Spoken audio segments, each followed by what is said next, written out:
Hello friends, you must have heard about Josh Talks at some or the other time in your life. In Josh Talks, generally a person is called who has achieved something big.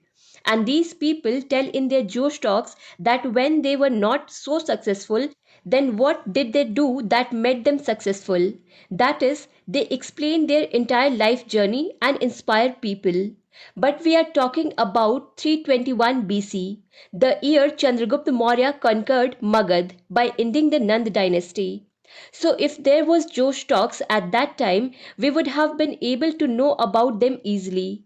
But because there was no Josh talks at that time, that's why now we have to see what has been written about them in all the different literary sources that were there at that time. For example, Puran, Jain sources, Buddhist text, and some dramas written at that time like Mudra Rakshas. If we start from Puran, then Chandragupta Maurya has been described as Shudra in Puran. Here it is said that his mother was Shudra, who used to work in the court of Nand dynasty. Besides, Mudra Rakshas, which is a drama written by Vishak Datta during Gupta period. In this, Chandragupta Maurya has been called Vrishala. That is, he has been described as a person who belongs to a low caste, whereas in the Buddhist text, Chandragupta Maurya has been described as a Kshatriya. It has been mentioned that Chandragupta Maurya belonged to the Kshatriya Republican clan Mauryas of Pipalvahana. Apart from this, in Jain sources also, Chandragupta Maurya has been described as a high caste.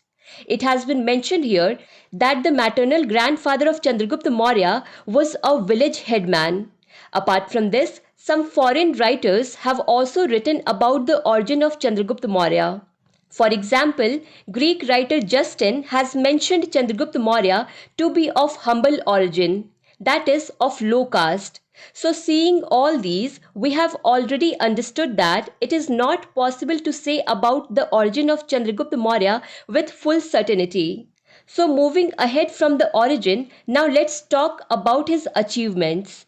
In 321 BC, when he established the Mauryan Empire, at that time, whatever territorial area was under the control of Nand dynasty, he had conquered it. That is, in 321 BC, the Mauryan Empire looked something like this in the map. And in just 5 years, that is by 317 BC, he completely conquered the northwestern region of India. In this way, now Seleucus Nicator became his neighbor in the west. Seleucus Nicator used to be Alexander's general at one time, but Alexander had already died in 323 BC and now Seleucus Nicator used to rule in this region. Chandragupta Maurya defeated Seleucus Nicator in 305 BC and signed a treaty with him. Due to this treaty, Seleucus Nicator had to give a lot of territories of west of the Indus River to the Mauryan Empire.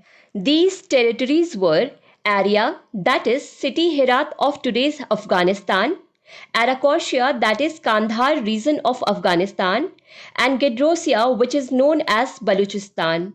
You can see a rough sketch of these three areas in the map. In this defeat of 305 BC, Seleucus Nicator not only had to give these areas but also had to marry his daughter with Chandragupta Maurya. And with this, now the relationship between Chandragupta Maurya and Seleucus Nicator became peaceful. Because of which, Seleucus Nicator also sent a Greek ambassador named Megasthenes to the court of Chandragupta Maurya. In this way, Magad continued to prosper during the rule of Chandragupta Maurya.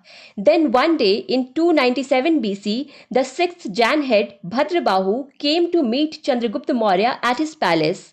He predicted that a very serious famine would occur in the Ganga valley, the cause of which he attributed to Chandragupta Maurya. He said that the carnage he had created to conquer Magad, in which thousands of people were killed, is the result of that. Now there will be a famine in Ganga valley which will last for 12 years.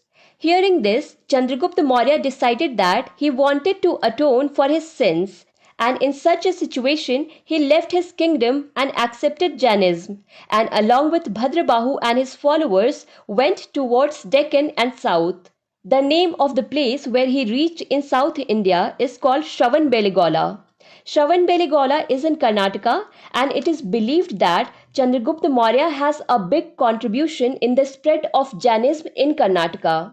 Chandragupta Maurya gave up his life following a practice of Jainism called Sallekhana. So that was about Chandragupta Maurya.